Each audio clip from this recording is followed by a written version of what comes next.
PowerPoint too? Jen, do you have a PowerPoint? Yes. You are? You ready to go too? After you.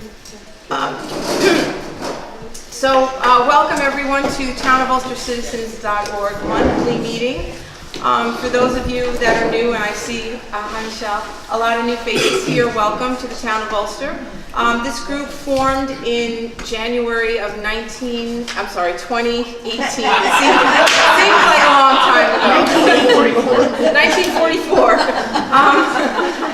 2018, January of 2018, when we heard that there was a possibility for the glide path fossil fuel power plant to be built in our town.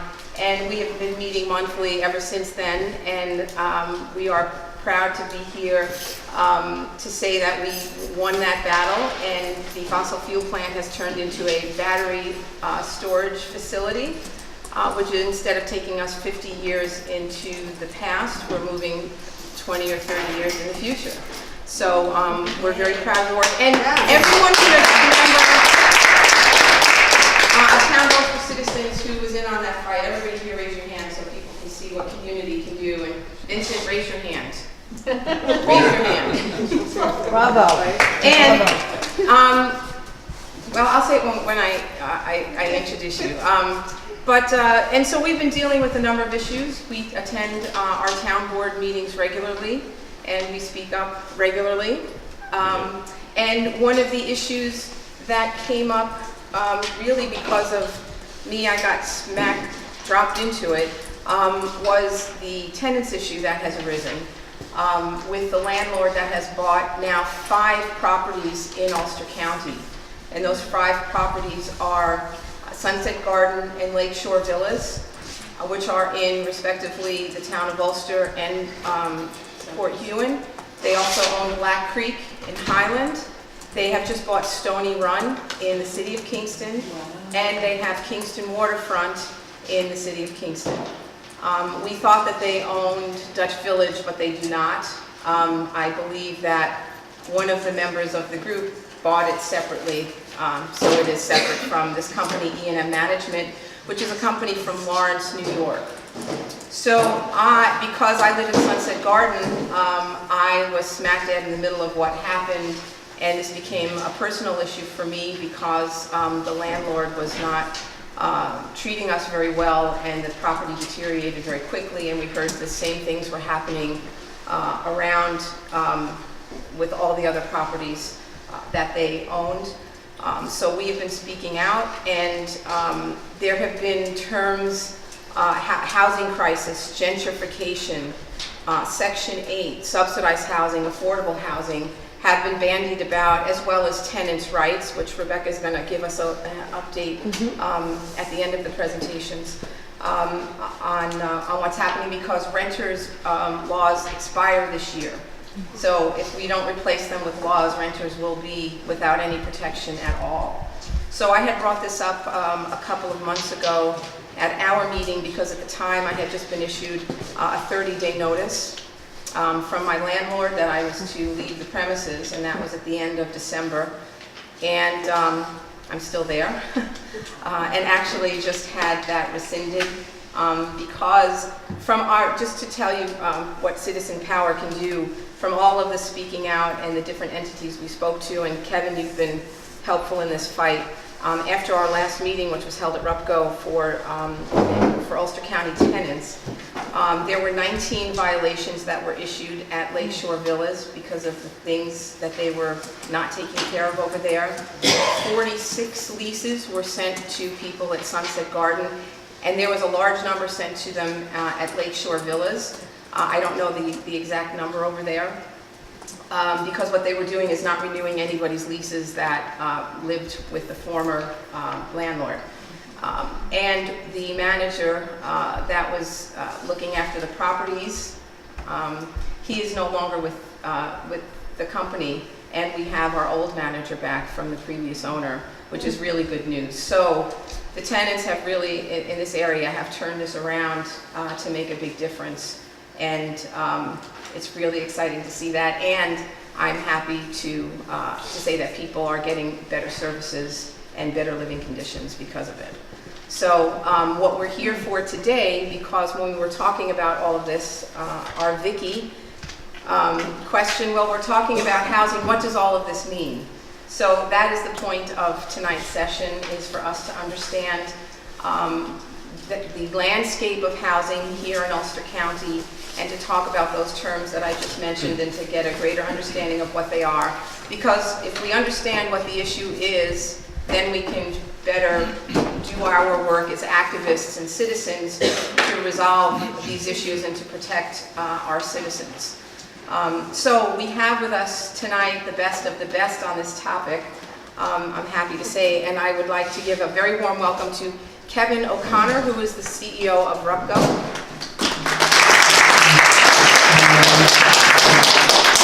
And Jennifer O'Donnell, a lot of you may, in our group may not be aware, I don't know if you've ever met her, but Jennifer O'Donnell from Home Strategic LLC, she has been with the Town of Ulster Citizens since the beginning, and if you remember back in our discussions of scoping questions, we learned about karst. Well, it was Jennifer that brought karst to our attention to look into, and educated us on what karst is. It's a kind of limestone, by the way. And she also discovered and brought to our attention the purple law that we had gotten to with the zoning and the deregulation of the electric companies that split generation to distribution. So she has been an instrumental partner for us, and we're happy to welcome her here tonight on another topic.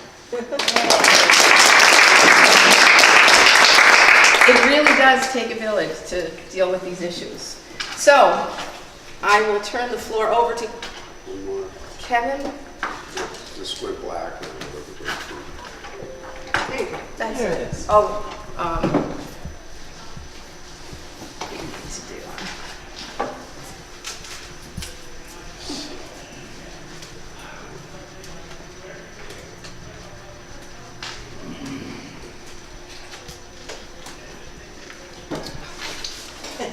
I have to sit. Yes, we're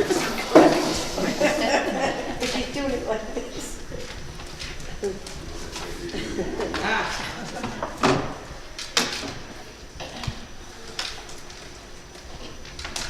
And it's musical in my head how I do it, to know where the capital letter is in the middle of that. Okay. I have to do it in rhythm. Okay, well, thank you. Kevin O'Connor from RUPCO, happy to be here tonight. I'm sort of pitch hitting for our guy Kemp, who was scheduled to be here, my Vice President for Community Development, but we're happy to be here. I thought for a while that I was actually coming to meet with the Tenant Association, but I see that this is really a broader Ulster group that's been involved with some other issues, and that's great. So happy to present a little information about housing. I spent 30 years in affordable housing, 14 with Hudson River Housing in Poughkeepsie, a nonprofit group, and now 16 years at RUPCO. So again, our mission, really quick at RUPCO, is to create homes, support people, and improve communities.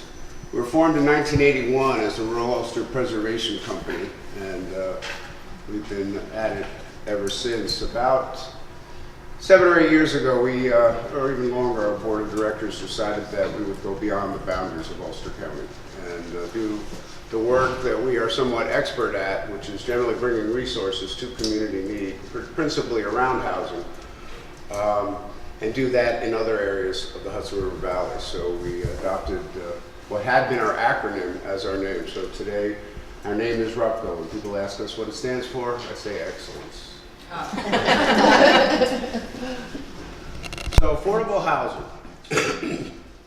The generally accepted concept for what is affordable housing is that it should cost you no more than 30% of your income for your housing.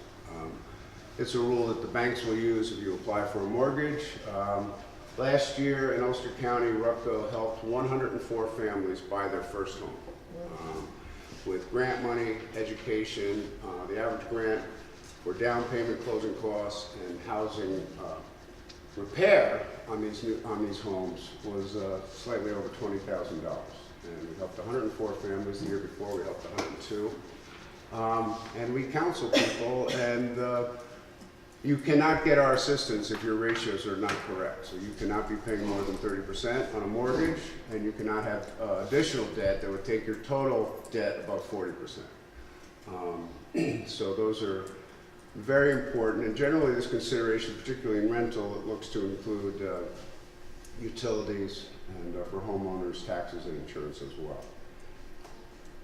So I often say that all housing, including this mammoth, which is allegedly the largest house in the country, all housing is affordable to some people. And when we want to talk about affordable housing, who do we want to talk about? For whom? Housing is a very broad continuum. We're all on it. We have homeless, people in need of supportive housing. We need rental housing. We need starter homes for families just coming out of college. We need homes that will attract various workforce, from doctors and professors to blue-collar workers. We need homes for seniors who have decided it's time to give up the nest. We don't want to mow our lawn. We want to move into something different. It is a broad continuum. There are various incomes. We speak about the median income. We'll get into what that looks like in Ulster County. And then in the affordable housing game, if there's a median where half the people in the county make more and half the people make less, affordable looks at percentages of median. So low income is considered, if you're making 80% of the median, that's a low income figure. If you're making 50% of the median, that's considered to be very low income. And if you're making 30%, that's considered to be severely low income. And affordable housing is generally targeted, subsidized housing, to one of those incomes, 80, 60, 50, 30%. So today, in America, 1 in 2 households are paying more than 30% of their income on rent. So, you know, half the country is what's considered to be cost burden. And 1 in 4 are paying more than 50% of their income towards the rent, and that's considered to be severely cost burden. So half are cost burden right out of the gate of renters, and 25% are severely cost burdened.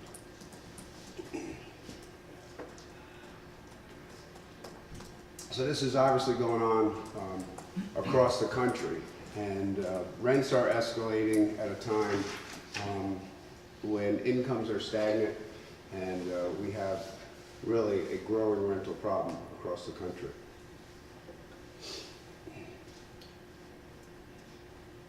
Obviously, again, this is the point that I've made, is that affordable housing is really tied to various income levels. And so, you know, a $200,000 home is affordable to certain people and unaffordable to others. Here we have the chart that shows that what is the housing wage that you need to earn to afford a 2-bedroom rental in your state. And the darker the blue, the higher the income.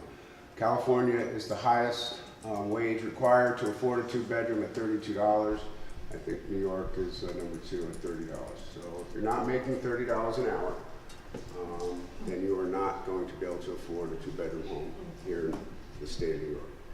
And here is the minimum wage needed to earn a 1-bedroom rental. How many hours do you have to work in this country to earn a 1-bedroom? So the darker blue is places where you have to work 80 hours or more per week to afford a 1-bedroom rental. So virtually, you know, every community in the country has to do more in terms of providing more affordable housing if there's interest in providing affordable housing to people at lower incomes who need it. The effects of the lack of affordable housing are plentiful. A lack of homeowners, provides less volunteers in your community. I was talking to somebody today about Woodstock struggling to find volunteer firemen. You go to other communities where you have a lack of home ownership and home ownership rates dip too low. Little league coaches, you name it. People who have the time and the wherewithal and the investment to get involved in their community in a lot of ways. It affects job markets when you don't have the housing to attract the jobs that people in the industry want to bring. And it's just a whole host of issues when there's a lack of affordable housing. So subsidized housing is generally housing that's subsidized in the state of New York, or excuse me, in the country. Can be subsidized by the federal or state government. The low-income housing tax credit right now is the federal program that provides the most assistance for rental housing, and it's targeted to generally the people earning at 60% of the median or below. Much of our home ownership program is targeted to people earning 80% of median or below. So to get into home ownership, 60% of median is really sort of the bottom level. You really need a little more income than that to be able to get into the mortgage making ability. So, but we do serve a lot of people earning between 70 and 80% of the median to help them buy the first home. People ask about the Section 8 program. So we administer the Housing Choice Voucher Program here in Ulster County and also in Greene County, formerly known as Section 8. And Section 8 housing is, in my view, badly maligned. People talk about it in very disparaging ways. So what is it? It's a program that for those who get on it, less than 1 in 4 people who require it, who need it, get on. And right now our waiting list is open in Ulster County. And we'll see a slide on that in a second. But the program basically goes out and uses the fair market rent that HUD sets for an area that says this is basically a fair market rent. And households that get on it get a voucher. They pay 30% of their income, the affordable number, towards that rent. And this federal program pays the balance. So we'll see what a fair market rent for a 2-bedroom, let's say it's $1,200. And a family, we have some families that are paying $1,000 a month, and this program is paying $200. Well, we have some where they're at 30% of median, and they're paying $600, and the balance is being paid $600. So that they can afford in the private sector. We have to go out and inspect the unit before people move in. We have to go out and inspect the unit once a year to make sure it's meeting housing standards. And here in Ulster County, fully 1/3 of the households receiving Section 8, the Housing Choice Voucher, are seniors, and fully 1/3 are people who are disabled, permanently disabled. And the rest are families. There are no healthy singles in Ulster County receiving Section 8 rental assistance, because you can apply if you're single and you do not have a disability, you can apply. But if your name comes up and you're a single household with 1 person and you do not have a disability, we skip over you. There's a dispreference for healthy singles. So the program is essentially, serving seniors, persons with disabilities, and families with children. And we administer it here, and it's targeted to people earning 70. Everyone has to be at 50% of median, and we can look at the chart now. We're starting to see what the income limits are here in Ulster County. And 3/4 of Section 8 go to people earning 30% or below. So 75% of all of our vouchers have to go to start to people earning 30%. So if we look across and look at the 4-person, and we go down to the bottom at the 100%, the median income, and we use a 4-person family to set it, is $79,000 here in Ulster County. That means half of the households in Ulster County earn more than $79,000 and half earn less. Laura? Is it possible to put that in a slideshow, just to make it a little bit bigger so we can see the numbers in the back? Oh, yeah, just press the button at the bottom that says slideshow. It's the button that looks like a projector. Yeah, that's what I was hoping for. Right here. Let me current slide. Thank you. Kevin, will we have access to this presentation afterwards? Sure, absolutely. Oh, there it is. Thank you, I didn't know it existed. Is that easier to read? Sorry, Kevin. You Quite learn all right. something new every day. I was looking for my Surface Pro, I can touch it.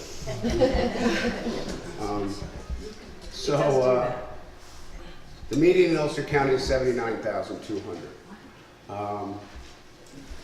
When we, serve people at 50%, then we're dropping down to 39, and a family of 4 at 30% is 25,000. So for one person at 30%, it's 16,000. And again, 3/4 of the vouchers when we start out are serving people at the 30% of median. And if we didn't have this program, the homeless numbers in this county would skyrocket. So you're saying that the median income for a family of 4 is $79,200 in this county? Yes, it is. Wow. That high or low? I thought I think that's kind of high for this county. Is this only drawn from the county, or is this drawn from the metropolitan areas beyond the county as well? It's Ulster County. Ulster County is a metropolitan statistical area known as the Kingston MSA. These are the numbers for the county. And so yeah, fully half are making more and fully half are making less.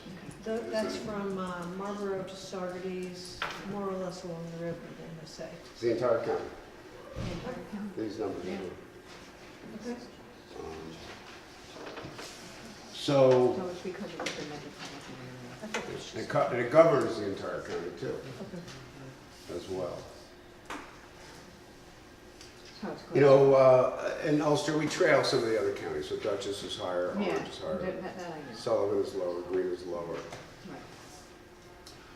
Here are the fair market rents in Ulster County. And you can see that they have risen from 2018 up to 2019. So today, a 2-bedroom rent is $1,210. It's at $1,200 before. And a 4-bedroom fair market rent is $1,676. You can afford a mortgage for sure. And so we have online education for people who are interested in buying a home. We have in-person classes. We connect people to all the professionals. You got to use a real estate agent. You got to get a lawyer. You got to have an insurance firm that's going to provide insurance. You got to, house inspectors, all of these folks, and sometimes people think that they can't afford. And I think the other thing is we watched in this county and around the country the foreclosure debacle. Mm-hmm. So 10 years ago, 12 years ago, at the very time we had then, which the lowest interest rates in our lifetime. Rates had come down into the 6% and 7%. And, some of us can remember, there was a brief period when interest rates were 17%, but 9, 10, 11, 12. So we had the lowest interest rate in our lifetime, and Wall Street was basically looking for a new investment. Junk bonds had come and gone, different things, and Fannie and Freddie were the secondary market. And the banks were making mortgages and making 30-year fixed mortgages at 6% and 7% and selling them to Fannie and Freddie. And all of a sudden, some folks on Wall Street figured out that they could create these investment vehicles. And all of this exotic mortgage making with teaser terms and 228, you get in for 2 years at this rate. And people, and they wanted these investment vehicles, and they incentivized the mortgage makers around the country to make these loans, and they put them into these things. And we had people that had bought the houses, and now after 2 years, now they've got a $3,000 a month mortgage, unaffordable. And you can walk away from a $3,000 mortgage to a $1,200 a month rent. But if you underwrite people and households and families in their mortgage at $1,200 or $1,500 a month, I don't even need to see their credit scores. That's an investment that people will stay with. They won't walk away from that if they run into a little bit of trouble. And if we underwrite well our mortgage making, so we've been assisting homeowners. I mentioned the numbers 104. We've been doing it for decades, and the foreclosure rate and the people that our industry, RUPCO and the nonprofit housing providers that have been doing home buying, is negligible. We have, it virtually does not occur. The people that have gone through our program and are well underwritten and get into at 30% of the AMI, and that's what they're paying, they don't lose their home. 2 full-time. At the Lace Mill, renting to folks at 60% of the AMI, these are the rents for 1, 2, and 3 bedrooms. These rents are regulated now and must remain at these levels, you know, with a little bit of escalation over time for inflation for 50 years from the start. So, you know, we like the fact that the Lace Mill was a vacant building. We repurposed it with government subsidy at what some people would consider a very high cost, well over $300,000 per unit. But if you compare that and what it would have cost to demolish the Lace Mill and put it into a landfill and or to go out onto a green field and recreate streets and roads and water and sewer and electric hookups and plumbing hookups, we think the repurposing of that building to historic standards with money that's already been appropriated for that very purpose was a good use of those resources. And here in Kingston is providing 55 units of affordable rent, preference to artists, for the next 50 years. The wait list for the Housing Choice Voucher Program is open this month, March 1st, April 1st. There's no rush. You can get our applications online, get them in any time in this period. You'll go into a lottery and you'll go on to our waiting list. And again, you must be making at or below 50% of the area median income based on your household to be eligible for the assistance, though 3/4 will actually go to people earning 30%. We have a proposal right now to create some supportive housing at the former Alms House. What is supportive housing? It's affordable housing with on-site services for folks with special needs. And our proposal for Landmark Place is to create 66 units, 35 of which, all of them are for the age 55 and older. So all seniors, they're affordable units. And 35 will offer supportive housing. We'll have, for the whole campus, we have 24/7 front desk clerks. And then we have a full-time nurse and a full-time behavioral specialist on site to provide an array of services for folks that are coming in. And we're hopeful that a judge might make a ruling in our favor, but we'll see. We're still waiting for that decision. There's a lot of, and I'll go through this quickly. Today, in New York and at the federal level, there are a number of laws being proposed. Housing right now has more attention across the country and locally than it has had in a long time. The group Housing Justice for All that's working for a number of state laws. Senator Cahill has made some proposals on some laws, things like rent control, just eviction, and anti-income discrimination. So right now, people can say no to taking Section 8.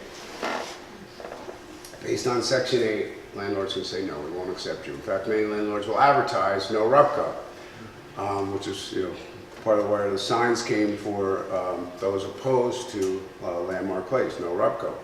That's used all the time in advertising. It simply means that for a landlord, we're not going to accept Section 8. And so there's laws now being proposed that it would rule again, that would say that that would be discrimination. You can't discriminate based on income.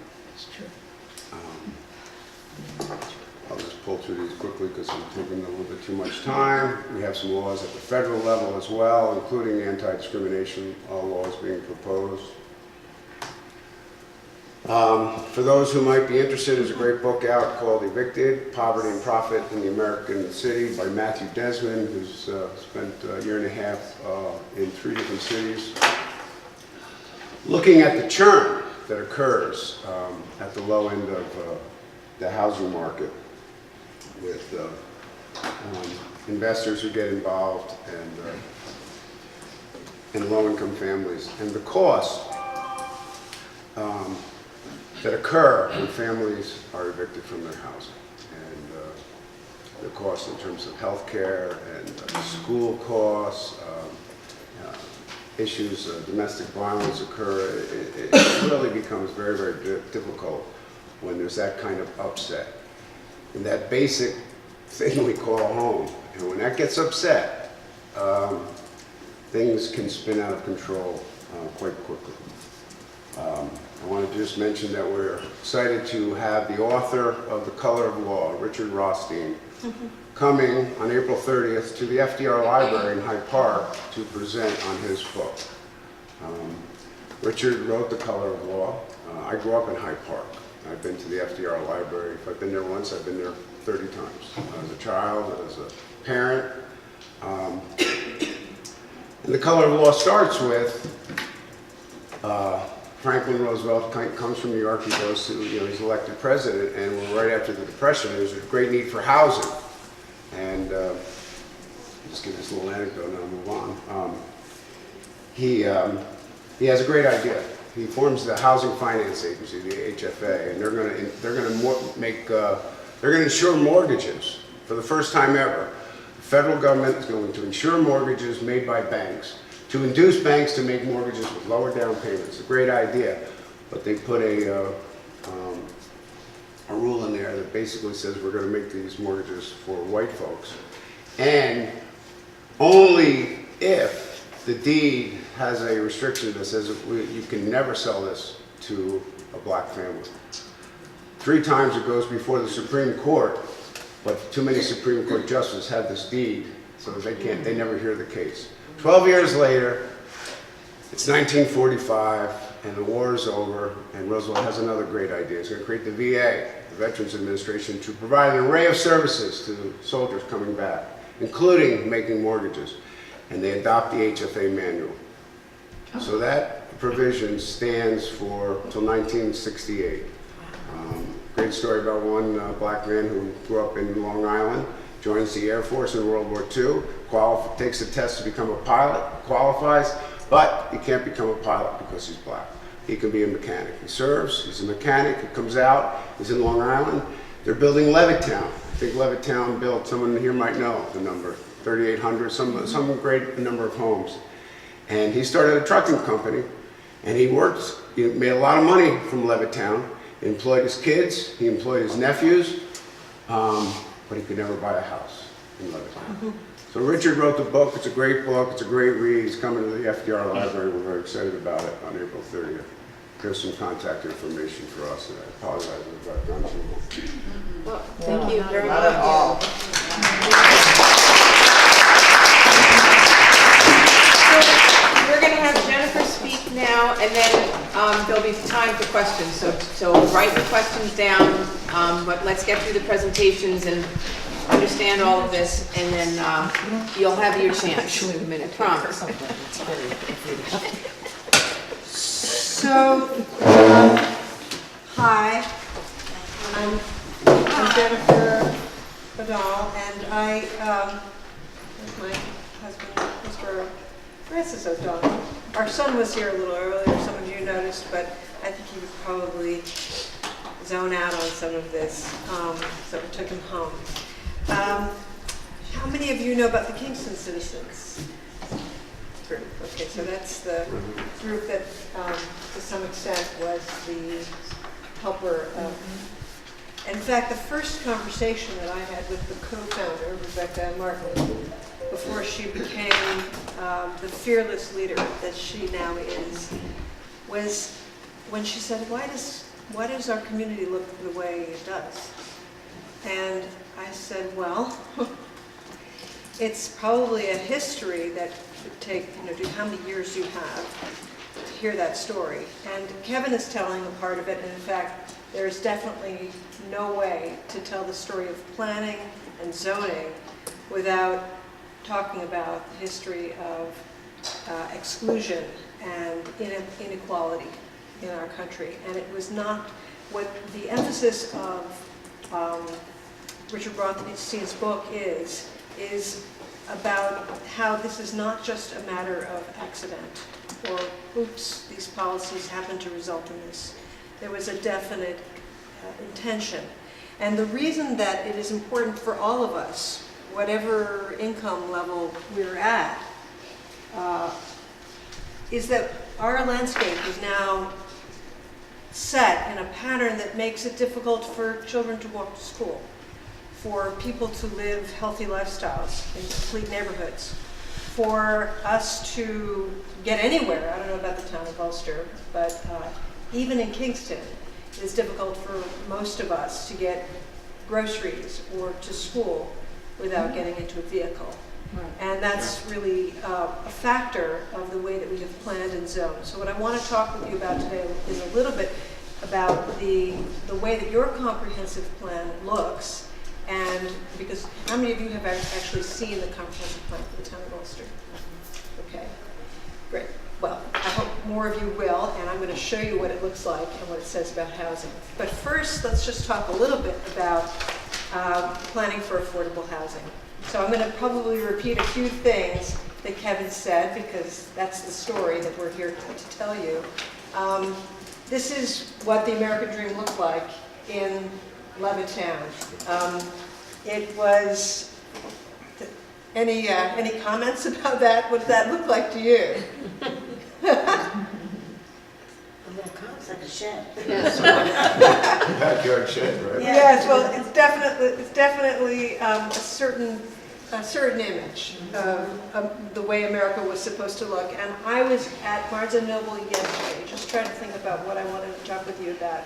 And I was just astonished at the number of books I could pick off of one shelf that talked about inequality, fear, slums. There's Evicted, the book that Kevin mentioned to you. This one, How the Other Half Lives. Sadly, that was more than a century ago. That's Jacob Riis taking pictures in the Lower East Side of the slums, and it really awakened a whole progressive era.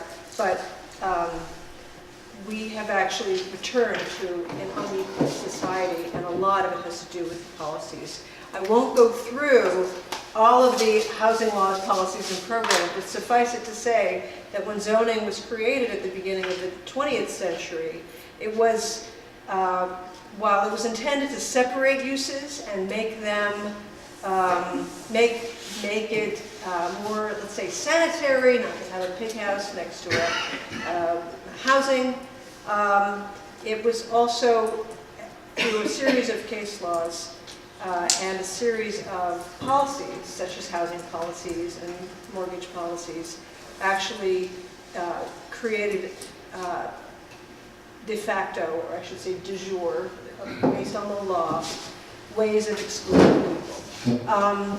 So we'll look at your comprehensive plan, and we'll look a little bit at what exclusionary zoning is, and this is what Matthew Desmond says in this, and I think this is a real sea change in the way that we're looking at things.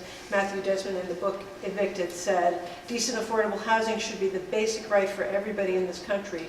The reason is simple. Without stable shelter, everything else falls apart. And what we're finding in our communities is that we are more and more housing insecure. Here's some, Kevin showed you what it looks like across the country. I'll just return to that theme. The percentage of cost-burdened households where the cost of housing is more than 30% of household income. For owners in New York State overall, it's 32% of houses that are cost-burdened. Upstate, it's 25.7%, and downstate, 40%. And if you look at renters, and this is the story of Sunset Gardens, and I'm sure others where this new landlord is, it's over 50% across the board. And this is just a study of the fair market rent for a two-bedroom apartment is $1,561. In order to afford that with rent and utilities, without paying more than 30% of your income, you would have to earn at least $62,000, and that's last year. Okay. And in fact, I looked up the median household income for the town of Ulster right now in the city data as the American survey. So maybe the median, if you include Woodstock, Marpletown, some of the wealthier communities is up to 79, but it's 64 and change in the town of Ulster. And so remember that thing you showed, what Kevin showed us about what you'd have to, how many hours you'd have to work? If you earned the minimum wage for one-bedroom apartment, it's 99 hours in New York State. You'd have to earn, you'd have to work in order to be able to afford a one-bedroom apartment in New York State. So we didn't even talk earlier, and we coordinated our shows. So some of the challenges of affordable housing, I'm sorry if you can't see all the way in the back, not only rising housing costs, but regulations, which make it very difficult, in fact, for affordable housing providers or anyone to actually provide housing. That doesn't mean we should throw out regulations. It simply means we need to figure out and factor that into the cost of what we are doing when we are approving and planning for housing. Leadership changes, consumer patterns, and I'm just going to talk a little bit more about exclusionary and inclusionary zoning. So, what is exclusionary zoning or housing? It's something that we're grappling right now in the city of Kingston. I live in Kingston. Oh, hi. Can you see back there? I have a lot of friends in the audience. Suburban exclusion of affordable housing is very common, and what it is the idea that we're going to create a kind of monoculture, and we're going to, and this is what the history of the zoning pattern was, that you would create residential neighborhoods with one family, two family, let's say, at maximum, where there were certain sizes of properties that were a minimum. So sometimes 40,000 square feet was a minimum lot that you could have under zoning.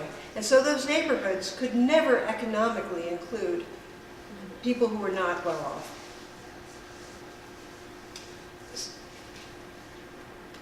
That's just a picture of Levittown and more of the American dream, but I think I've repeated that. This is the result of that sort of pattern. We've all seen that. We see it here. This could be anywhere in the U.S., and this is anywhere in the U.S. Another concept I just wanted to mention is the idea of aging in place. And this is something that's impossible for so many New Yorkers to do. It's another form of exclusionary zoning, which is that the average senior housing, if it's assisted or in some way supported by, let's say, the independent living senior community, that the average housing cost is $7,000 per month. Now you go to the other end of the spectrum, and if you can qualify for the AMI of 50%, and you can get housing that's maybe $900, maybe $1,200 a month, very difficult. It doesn't capture a good 80% in the middle. And if you ask almost any senior in New York, the average senior wants to age in their home. They want to age in place. But it's almost impossible for them to do that and downsize because the choices of housing are so limited to either that very expensive assisted living type of housing, or perhaps they don't qualify for the affordable housing. And because of the rigid way that our zoning works, it pretty much excludes that entire middle. It's one of the reasons we're losing a lot of seniors. It's not only because of taxes and warmer weather. A lot of people want to live in multi-generational communities. They want to live in what we refer to as a healthy housing mix in a housing study that RUPCO did with the county, actually with 3 counties, Ulster, Dutchess, and Orange. And that was more than 10 years ago, but it's just as relevant today, that we're really lacking the ways of creating a healthy housing mix in our communities. So what obstructs change is really ignorance of the problem, understanding that not only our comprehensive plan, which is what the community does to envision its future, and then the zoning, which we use to implement that, it also is local fears. And I just wanted to cite a study that I was looking at earlier today in getting ready for this, and it is the Center for Housing Policy Report called Don't Put It Here. Have you ever seen that study, Kevin? No, I don't think so. It says that the impact of affordable housing on nearby property values is negligible.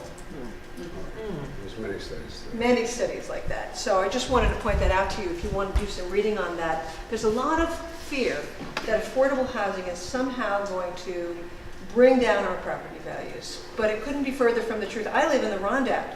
The property values are sky high, and I am surrounded with Section 8, or what you're calling it now. the housing choice. Where do you live, in I Arundel? live on High Street. And we have such a mixture of housing prices and housing types, and it has nothing to do with that.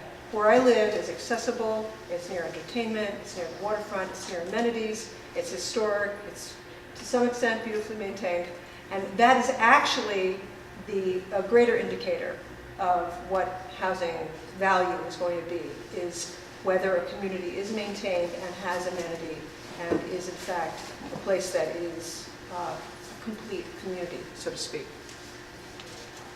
Also, as I said, historic patterns of development. Color of law, which Kevin mentioned, and I swear we didn't talk. I just wanted to show you. I wanted to show you a few examples of maps from. This is just a Google image tool, right? This red area is. Doesn't matter what city you look at. These maps, which were the mortgage maps held by banks in their drawers, so that they could be very careful in underwriting for communities of mixed race, mixed religion. I grew up in a community that I could not have lived next door in the next community because I was Jewish. I am Jewish. And my community was an enclave for Jewish people, but my family could not have gotten a mortgage in the community next door. And I consider myself lucky because it was a beautiful community. But the point is that my community would have been labeled with one of the colors that wasn't considered the best color. But imagine not being able to get out of this particular part of the map. So I hope that if it isn't sold out already, you will come and see the color of law discussion, because it's really going to be very interesting. That's over at the FDR Library on April 30th. It's, what, from 2 to 6:30? Yeah, it starts at 2. Okay. So what would make a healthier place for you and your family? Why don't we think about that? Unless there's anything you want to shout out, and we can do that during the panel discussion. But in planning lingo, we call them complete neighborhoods now. And that means that essentially there's an opportunity for mixed uses where you could walk to grocery stores, community centers, shopping, nature, and potentially live in a multi-generational household. So the planning tools that we use, as I said, are the comprehensive plan, zoning, site plan review, which allows us to consider how the layout according to the zoning, and there are many other planning tools. These are not things that most people are aware of in our community. But these tools can lead us to an increased number of options in our community. And I want to jump over to how this is done and how it is proposed in your comprehensive plan. First of all, to build variety into housing, you can have accessory dwelling units. In that monoculture I showed you, they would not typically be allowed. An accessory dwelling unit typically would be something like an apartment over a garage, or a granny flat, which might be mother-daughter in a house, in one house, where you might, let's say, add on or finish the basement and make that a separate unit for this multi-generational. How many of you grew up in a multi-generational household? Okay, and how many of you could not have a multi-generational household now where you live? Right. Right.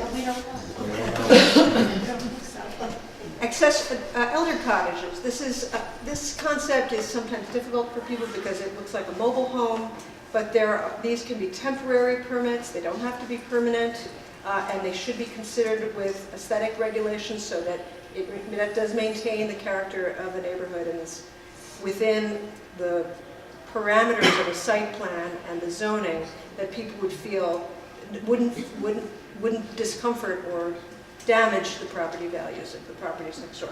This can be built into zoning. It's about good planning and zoning, not just any planning and zoning. Mixed use. How many mixed use areas are there in the town of Ulster? And this is a big question because it's mentioned in your comprehensive plan. Are there any places in the town of Ulster where you can live over retail? Where you can walk to the store from your apartment? Yeah, I think very few, maybe Ulster Avenue. There's, maybe a little bit on Ulster Avenue. There's one house, because it's for sale now that I've been looking, that is a house and a business, and it's just north of Adams. so there's very few. More, for the first time in the history of America since World War II, and Kevin mentioned that earlier, how we went off into our separate neighborhoods. For the first time, the National Association of Realtors found in 2015 that more Americans want to live in this kind of community than any other kind. And this is a major sea change, and it's been going in that direction for a very long time. They want to downsize, they want to maybe get rid of their cars. They, you know, if you add not only the 30% that you spend on housing, and you add another 15% of your income that you spend on transportation, you know, that's almost impossible for most families to afford. And this is one solution. And then neo-traditional neighborhoods, pushing back toward living in that sort of design. There are neo-traditional zoning codes, for example, right now in Kingston. The Landing is one that has incorporated that, if that ever gets built. AVR? Yeah, we created a traditional neighborhood Sure. So zoning. you know the latest, right? I don't know the latest. They're going to sell it to Cedar Custom. Oh, that's right, I do know the latest. Well, okay, so we're gonna get back to nature. That's terrific. Could you explain that? One of the recommendations for complete neighborhoods is to start building where we already have infrastructure, where we already have space within developed areas. They call that developing gray fields, or not just brown fields, which are contaminated or blighted, but actually places where there isn't a lot of density and where we might support growth.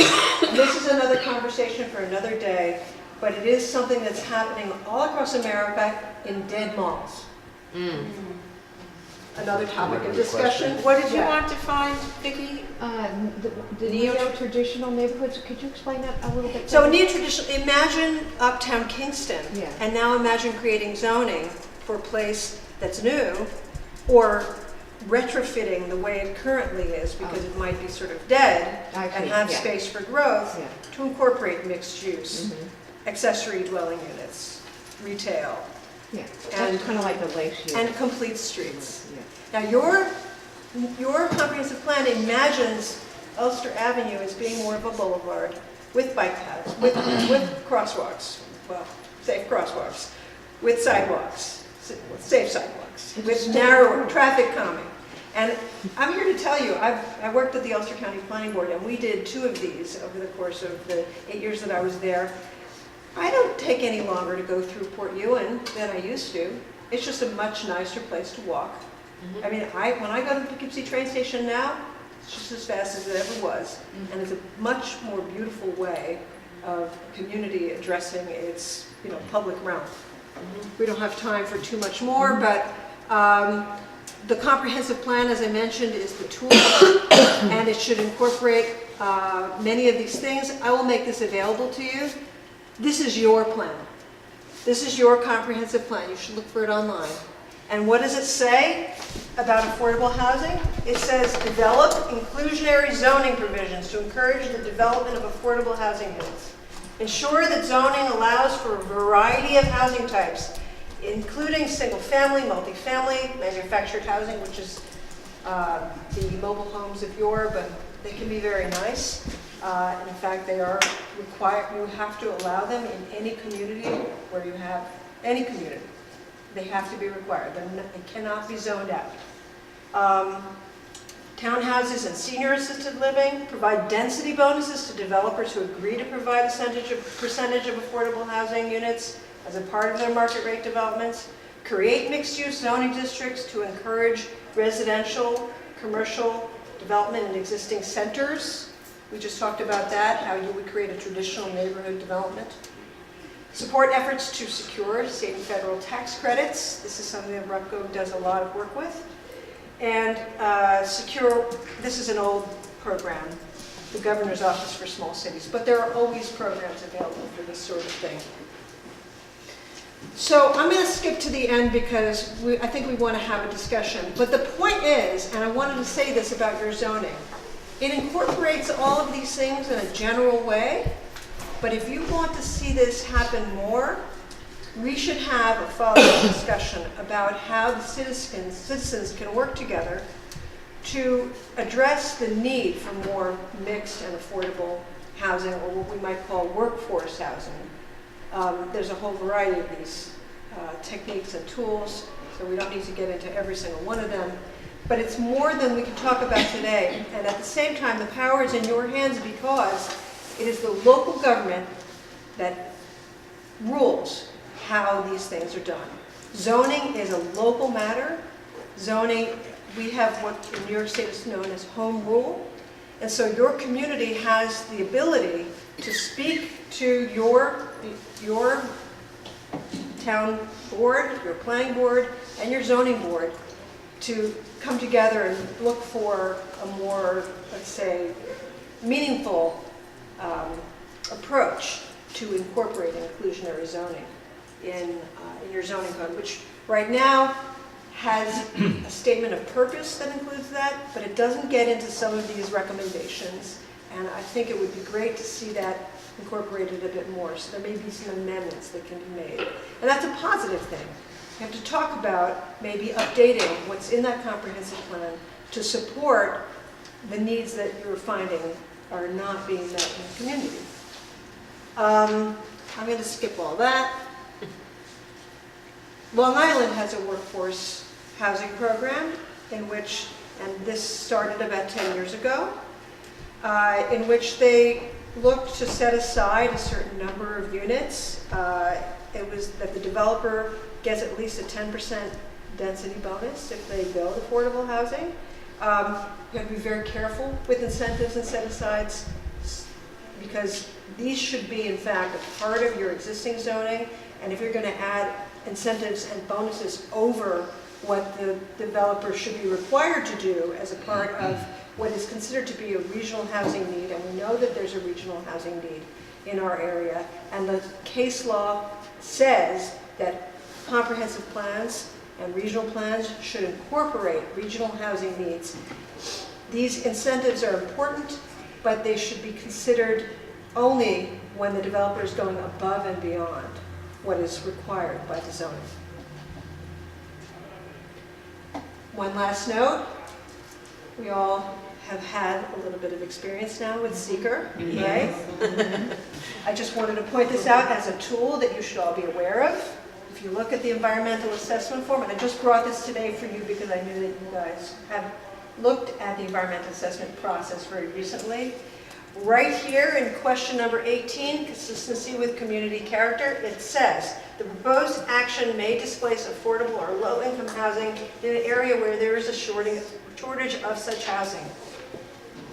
You should be able, during the environmental assessment review process, before they go to what is considered a determination of significance, again, a lesson for another day, but we can talk about that during Q&A. You should ask for this. You should ask for them to give a realistic assessment of whether or not people of low and moderate income are going to be displaced as part of that process.